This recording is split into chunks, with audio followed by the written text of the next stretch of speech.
Elections हो पाएंगे। अगर डर नहीं रहेगा तभी लोग फ्रीली वोट कर पाएंगे। अगर खौफ नहीं रहेगा तो बंदा इलेक्शन में खड़ा होने का जरूरत करेगा नहीं। तो अगर खौफ रहेगा चाहे किसी भी साइड से, फिर आम आदमी जैसे आप हैं, मैं हूँ, मतलब मैं अपने को इसलिए कह रहा हूँ कि कल जब मैं वर्दी से बाहर चला जाऊँगा या कहीं जहाँ पे मैं यहाँ डीजी हूँ जहाँ नहीं हूँ वहाँ पे तो मैं एक आम नागरिक हूँ। कल अगर मैं जरूरत करूँगा कि मैं भी इलेक्शन लड़ूँ या वोट डालूँ तो उसके लिए एक बगैर खौफ वाली एक माहौल बननी चाहिए। उस माहौल को कैसे हम बरकरार रखना चाहेंगे, उसके लिए हमें इस चीज़ की फिक्र है और हम उसको मेंटेन करने के लिए कभी कभी हमें उस चीज़ को लेकर पत्थर भी पड़ते हैं, पर हमें इस चीज़ की एहसास है कि चीज़ों को दुरुस्त रखने के लिए, सड़क को शांत रखने के लिए, एक बेखौफ माहौल को बनाने के लिए हमें कुछ लोगों के खिलाफ कार्रवाई करनी पड़ती है। Sir, any message to the masses? Sir, any message to the masses and the police down the lines?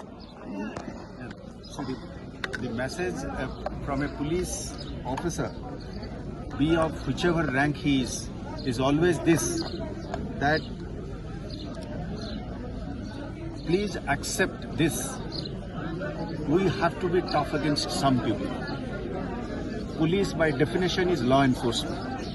आप मेरे से आज इस वक्त बात कर सकते हैं क्योंकि आपको पथराव नहीं था, आप आ पाए मेरे पास, टाइमली आ पाए। आप जब जाएंगे आपको उम्मीद रहेगी कि आप घर में पहुंचेंगे, बीच में आपको खलल नहीं पड़ेगी, आप किसी तरीके की परेशानी में नहीं आएंगे, अचानक कहीं किस जगह पे फंसेंगे नहीं, कोई आपको रोकेगा नहीं, टोकेगा नहीं, मारे।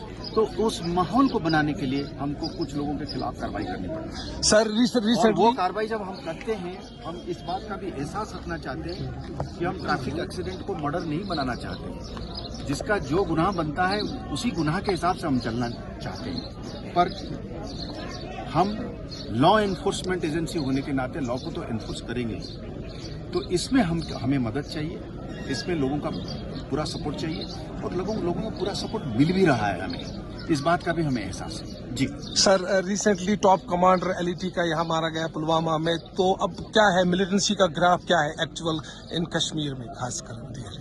ऐसा है, मैं कहीं और एक जगह पे मैंने ये बताया कि हम एक टेररिज्म, जो रेजिडेंट टेररिज्म से हम फॉरेन टेररिज्म की तरफ जा रहे हैं। रेजिडेंट टेररिज्म का मतलब हो गया कि हमारे अपने लड़के जो तादाद में जो है शामिल होते थे वो कम होने लगा है। हमारी ये कोशिश रही है कि कम्युनिटी के साथ मिलकर हम ये पहले तय करें कि कोई इनमें दाखिल ना हो, तो कोई किसी माँ की, किसी बहन की, किसी भाई जो है या बेटा या खामद जो है इसमें शामिल न हो, उसकी जान बची रहे। और जब इस तरीके का कोई भी रिक्रूटमेंट होता है, हमारा पहला ये कोशिश रहती है कि गया क्यों, उसको कैसे रोका जाए। तो उस जो कोशिश है उसकी वजह से आज आप देखेंगे कि तादाद में कम हो गया है। जब तादाद कम हो गया है तो जानें बच रही है, जब जानें बच रही हैं तो घर आबाद रह रहा है, जब घर आबाद रह रहा है तो वायलेंस कम हो रहा है। हम ये चाहेंगे कि ये किसी की घर न टूटे, कहीं पे भी किसी के घर के आंगन में कोई भी किस्म की बातमदारी न हो।